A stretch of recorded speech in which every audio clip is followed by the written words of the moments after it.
Governance and compliance. What are we going to talk about? In this case, we're going to talk about some tools and features that help us with governance, again, making sure everything is within standards and we have our requirements being met, and also talk about some tools that will help us make sure that we meet our regulatory requirements for our corporation. Now, what are some of the goals we need to achieve? Describe the purpose of blueprints as well as the purpose of Azure Policy. We need to also mention resource logs and service trust portal. So let's dive right in. Azure Blueprints on one hand and Azure Policy on the other. Azure Blueprints help you just standardize your subscriptions. So think about, you have a blueprint of a building. You can go ahead and build that building multiple times. Or think about, you have a cake pan. You use that cake pan to make many different types of cakes of the same shape. So in this case, if it takes you maybe a meeting, 2, 3, 4, 5 meetings to come up with a particular decision to say this is the configuration we need for our system, you don't have to go through those meetings again to come up with that. You can use that same blueprint to define repeatable settings and policies. Okay, it helps you build very fast. It's something that's very useful for DevOps as well. It helps you deploy and build, or build and deploy your new environments a lot quicker. You can also have different versions for your blueprints. You can say, okay, this is version 1, version 2, or this is a version for the development environment, that's another version for the test environment, and so on. And these can be tracked and audited so that you can quickly fire things up. Now, for the blueprints, each resource or each component in your blueprint is known as an artifact. Okay, the blueprint has artifact, but an artifact can have parameters. You can say, okay, an artifact is a voice, or should I say virtual machine, but the operating system type could be a parameter. Okay, in that case, you can create a virtual machine and input a parameter to say Windows. Another one, input a parameter to say Linux. That way you can use one blueprint with one artifact with multiple parameters to create a configuration. So like I said, a parameter is the configuration of that artifact. It doesn't necessarily have to be operating system. It could be the size of the RAM, or it could be the number of cores that you want to.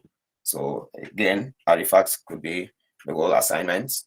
You can say, okay, create a new user, and then you can have a parameter to say, okay, let the user be a contributor or an owner, or have only read-only access. You can also use it for policy assignments, templates, and for resource groups as well. But we keep talking about policy. What's a policy? A policy, you just create, assign, and manage policies that control or audit a resource. For instance, you might be required that all your virtual machines have a certain capacity to be able to meet the needs of your business.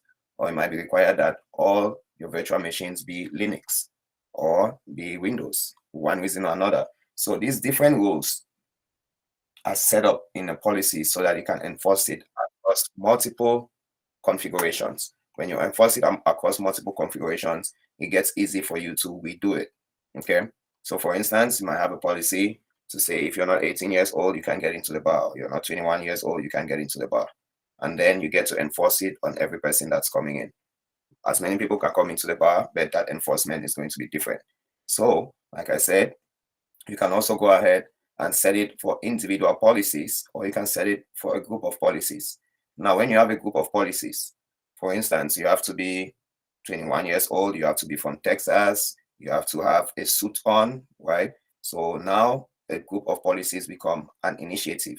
So in order for you to get into the bar, you have to be dressed in a classy way, you have to be from a particular state, and you have to be of 21 years and over. So it's a way of grouping related policies together to help track your compliance state. If you don't meet that compliance, then, for one reason or another, someone can sneak into the club, and then you get into trouble for letting younger folks being able to have alcohol and so on. So an example again, you can help track compliance state for a larger goal. For instance, in your security center, you might want to monitor that every SQL database that you're creating has to be encrypted. So you can set up a policy to say, check every SQL database that it's encrypted, so that when you create a SQL database, if it's not encrypted, that policy kicks in and encrypts it. If for one reason or another, somebody comes in and changes the SQL database to be decrypted, that policy is still going to keep running and enforce that particular configuration. Also, you might be monitoring operating system vulnerabilities. to check that the operating system is up to date. Each time it checks, if the operating system is not up to date, the update is done automatically. Okay. And also making sure that your endpoints that connect to your resources or that display your resources as a portal to the outside of, should I say, the internet, have to be protected. So if you're missing endpoint protection, the policy is also going to kick in and you get some kind of an alert, or maybe just automatically fix it. So those are all things that are done for you on the cloud on the fly. So do not confuse again policies. They enforce different rules across resource configurations. A group of policies become an initiative, but a blueprint is when you have standardized these policies. You have had all these policies grouped together, and then you create a blueprint and say, if I want to build this environment, these are all the things that need to be met. So you standardize your cloud subscription or environment deployments, and you should be easily built and deployed, tracked, versionable, and so on. All right. So those definitions are important. You usually see them in your assessments or in your exams. That said, Azure Logs is something else that is very important. After you've deployed your storage, right, you probably don't want anybody going into your storage container and changing things. You might be able to put a lock in there. That lock is going to prevent them from doing it intentionally or unintentionally. It could be a hacker that gains access into your system and they try to make changes. So you set that lock on your resource, okay? There are two types of lock. The delete lock prevents you from deleting the resource if it's critical, for instance, and the read-only lock prevents you from changing it, because in that case, you can read it, but you cannot modify it. With a delete lock, you can modify it, but you cannot delete it, okay? So we can, after our break, we can go through an exercise to create a resource, apply the read-only lock, add a container to the account. It's probably going to deny it, but after modifying it to maybe a delete lock, we should be able to add a container in this case, and then we will not be able to delete it. But just because the lock is in there, you can still go in and change the lock if you need to make some changes manually and go back and fix it. So as you can see on here, this is an example of a screenshot where you go ahead and create a storage account. The storage account is temp storage, and you go ahead and set the lock. When you create a lock, it asks you what type of lock you're trying to create. Is it a read-only lock or a delete lock? Once you're done, okay, and your lock is then in place. That's it. Oops, sorry about that. Finally, let's talk about the Service Trust Portal. The Service Trust Portal, as you see the link on there, it just takes you to this nice page where you can learn how Microsoft Services helps you protect your data and your infrastructure and everything to make sure that they meet security and compliance of your organization. So normally you have auditors come in to check everything. If you're using Azure, you can go in there and download all those policies, all those documents. They are available for you to be downloaded for the 12 months. But if they make any changes, they can also give you older versions for you to access. But as you see on there, there's 3 tabs. The Service Trust Portal tab takes you to the home page. The My Library, you can use it to look at documents that you have saved or you have pinned, or you can just go ahead and look at all the documents in a single landing page. All right, as you can see on here, these are certifications, regulations, and standards. If you want to make sure that, hey, you're meeting the General Data Protection Regulation, you can go ahead and pull this out and share it with your client who is requesting that information.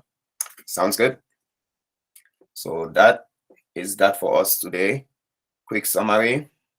We're able to describe the factors that affect the cost of ownership, or should I say the cost of Azure using Azure Cloud. Some of those things would be the type of resource. Is it a virtual machine? Is it storage? Some of it would be the tier. Is it cold storage? Is it hot storage? And also the redundancy. Is it redundant in the data center, in the availability zones, or across regions, and so on. We talked about pricing calculator, which is used to get an estimate of each resource or a scenario of building that resource on the cloud. We talked about total cost of ownership, which is useful in comparing on-premises versus a cloud deployment of a particular resource or a set of environments. We talked about cost management tool, which we can use for cost analysis or set up alerts for the budget or a particular quota and so on. And we discussed tags. Tags are very useful for us to be able to track a cost of maybe critical or environmental or business units or whichever particular thing, maybe an ownership, an owner's particular cost.